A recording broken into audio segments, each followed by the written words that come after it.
ఛానలుకి స్వాగతం. మేషరాశి జాతకులకు మరణ దెబ్బ పడబోతోంది.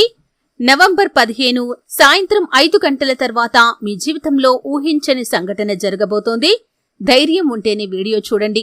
అయితే మేషరాశి జాతకులకు సంబంధించినటువంటి ముఖ్యమైన అంశాలు ఏంటి, అలాగే ఎటువంటి ప్రమాదం వారికి పొంచి ఉంది, ఏ విధంగా జాగ్రత్త పడాలి, ఈ పూర్తి అంశాలు అన్నీ కూడా ఈరోజు ఈ వీడియోలో వివరంగా తెలుసుకుందాం. వీడియోలోకి వెళ్లే ముందు మా చిన్న రిక్వెస్ట్ ఏంటంటే, ఇదివరకు మా ఛానల్ని మీరు సబ్స్క్రైబ్ చేసుకున్నట్లయితే సబ్స్క్రైబ్ చేసుకోండి. అలాగే పక్కనే ఉన్న గంట సింబల్ మీద ఆల్ అప్డేట్స్ ని క్లిక్ చేయండి. అప్పుడే మేము అప్లోడ్ చేసే ప్రతి వీడియోకి మీకు నోటిఫికేషన్ అనేది వస్తుంది. ఇక వివరాల్లోకి వెళ్తే కనుక, మేషరాశి అనేది రాశి చక్రంలో మొదటి రాశి. అశ్విని నక్షత్రంలోని 1, 2, 3, 4 పాదాలు, భరణి నక్షత్రంలోని 1, 2, 3, 4 పాదాలు, కృత్తికా నక్షత్రం 1వ పాదంలో జన్మించిన వ్యక్తులు మేషరాశిగా వ్యవహరిస్తారు. ఈ రాశికి అధిపతి కుజుడు లేదా మంగళుడు. ఈ మేషరాశి వారి యొక్క వ్యక్తిత్వాన్ని మనం చూస్తే కనుక చాలా మంచి వ్యక్తులు, కానీ కోపం మాత్రం కొంచెం ఎక్కువనే చెప్పుకోవాలి. ఈ కోపం కారణంగానే జీవితంలో లేనిపోని సమస్యలను కొని తెచ్చుకుంటారు. అలాగే ఇతరులకు సహాయం చేయటంలో ముందు వరుసలో ఉంటారు. కొన్నిసార్లు అర్హత లేని వ్యక్తులకి సహాయాలు చేసి అనవసరమైన ఇబ్బందులు కొని తెచ్చుకుంటారు. అయితే మేషరాశి వారి యొక్క జాతకం ప్రకారం చూస్తే 2024వ సంవత్సరం నవంబర్ 15వ తేదీ దినఫలాల్లో వీరికి పెద్ద ప్రమాదం పొంచి ఉంది. జాగ్రత్తగా ఉండాల్సినటువంటి పరిస్థితులైతే కనిపిస్తున్నాయి. సాయంత్రం 5 తర్వాత మీ యొక్క జీవితంలో ఊహించని సంఘటననైతే జరగబోతుంది. ముఖ్యంగా సాయంత్రం 5 తర్వాత మీరు బయటికి వెళ్లినప్పుడు చాలా జాగ్రత్తగా ఉండాలి. అపరిచిత వ్యక్తులతో జాగ్రత్తగా ఉండాలి. అలాగే రాత్రి సమయంలో నిర్మానుష్య ప్రదేశాలకు ఒంటరిగా అస్సలు వెళ్లకూడదు. ఆల్కహాల్ సేవించి డ్రైవింగ్ చేయకూడదు. ట్రాఫిక్ నియమ నిబంధనలు అస్సలు ఉల్లంఘించకూడదు. అలాగే మొబైల్ మాట్లాడుతూ మీరు రోడ్ క్రాస్ చేయకూడదు. ఇటువంటి జాగ్రత్తలు తీసుకుంటే మాత్రం ఆ పరమశివుడు మీకు అండగా నిలుస్తాడు.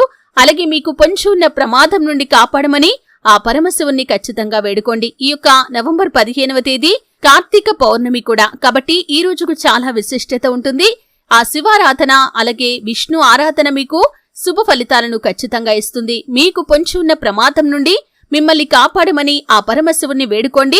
ప్రమాదం మీ దరిదాపుల్లోకి కూడా రాకుండా వెళ్లిపోతుంది. కాబట్టి ఖచ్చితంగా మేషరాశి జాతకులు ఈ విధంగా చేయండి. ఇక మిగిలిన అంశాలు చూస్తే కనుక, వ్యాపారస్తులకి లాభసాటి ఫలితాలైతే కనిపిస్తున్నాయి. మీ యొక్క వ్యాపారంలో ఒక మంచి మార్పు అయితే రాబోతుంది.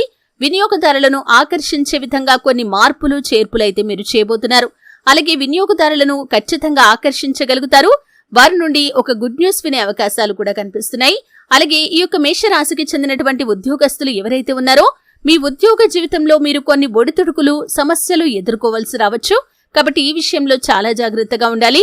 మీ శ్రేయోభిలాషులుగా ఉండేటటువంటి తోటి ఉద్యోగస్తులు ఎవరైతే ఉన్నారో వారు పని విషయంలో మీకు సపోర్ట్ చేస్తారు. ఈ విధంగా పెండింగ్ లో ఉన్న పనిని పూర్తి చేసి పై అధికారుల నుండి మీరు ప్రశంసలు కూడా పొందుకోబోతున్నారు. అలాగే ఊహించని విధంగా ఒక వ్యక్తితో మీకు పరిచయం కలిగే అవకాశాలు కూడా కనిపిస్తున్నాయి. ఆ వ్యక్తితో పరిచయం అనేది చాలా కాలం పాటు కొనసాగే అవకాశాలు కూడా ఉన్నాయి. అలాగే మేషరాశి వారు ఎవరైతే చాలా కాలంగా మీరు ఒక కోరికను కలిగి ఉండి దానికోసం ప్రయత్నాలు చేస్తున్న వారు ఉన్నారో, ఆ కోరిక నెరవేరటానికి ఈ సమయం అనుకూలంగా ఉంది. దానికి సంబంధించినటువంటి గుడ్ న్యూస్ ని కూడా మీరు ఈ రోజు దినఫలాల్లో వినబోతున్నారని చెప్పుకోవాలి. ఇరుగు పొరుగు కుటుంబ సభ్యులతో మాత్రం మీకు ఒక గొడవ జరిగే అవకాశాలు కనిపిస్తున్నాయి. ఈ విషయంలో తగిన జాగ్రత్త తీసుకోవాలి. అలాగే ముఖ్యంగా సాయంత్రం 5 తర్వాత మీరు బయటికి వెళ్లినప్పుడు నిర్మానుష్య ప్రదేశాలకు వెళ్లకండి. మీకు ప్రమాదం పొంచి ఉంది. అలాగే డ్రైవింగ్ విషయంలో అప్రమత్తంగా ఉండండి. రోడ్డు క్రాస్ చేసే సమయంలో కూడా అప్రమత్తంగా ఉండండి. అలాగని మీరు ఎటువంటి భయాలు పెట్టుకోవాల్సిన అవసరం లేదండి. మీరు ఖచ్చితంగా ఈరోజు దీపారాధన చేసే సమయంలో ఆ పరమశివుణ్ణి వేడుకోండి. మీకు ఏదైనా ప్రమాదం పొంచి ఉంటే దాని నుండి మమ్మల్ని బయట పడవేయమని ఆ పరమశివుణ్ణి వేడుకోండి. ఆ ప్రమాదం మీ దరిదాపుల్లోకి కూడా రాదు. అలాగే శివుడికి వీలైతే కనుక అభిషేకం చేయండి. సత్ఫలితాలైతే పొందుకుంటారు. అలాగే ఈ రోజు చేసే దాన ధర్మాలకు చాలా ప్రాముఖ్యత ఉంటుంది. కాబట్టి మేషరాశి వారు మీ శక్తి మేరకు అవసరాల్లో ఉన్నవారికి ఏ రూపంలో అయినా సరే మీరు దాన ధర్మాలు చేయండి. అపారమైన ధన సంపద మీ వశమవుతుంది. చూశారు కదండి. వీడియో నచ్చితే ఖచ్చితంగా లైక్ చేయండి. మరిన్ని మంచి వీడియోల కోసం ఇప్పుడే మా ఛానల్ని సబ్స్క్రైబ్ చేసుకోండి.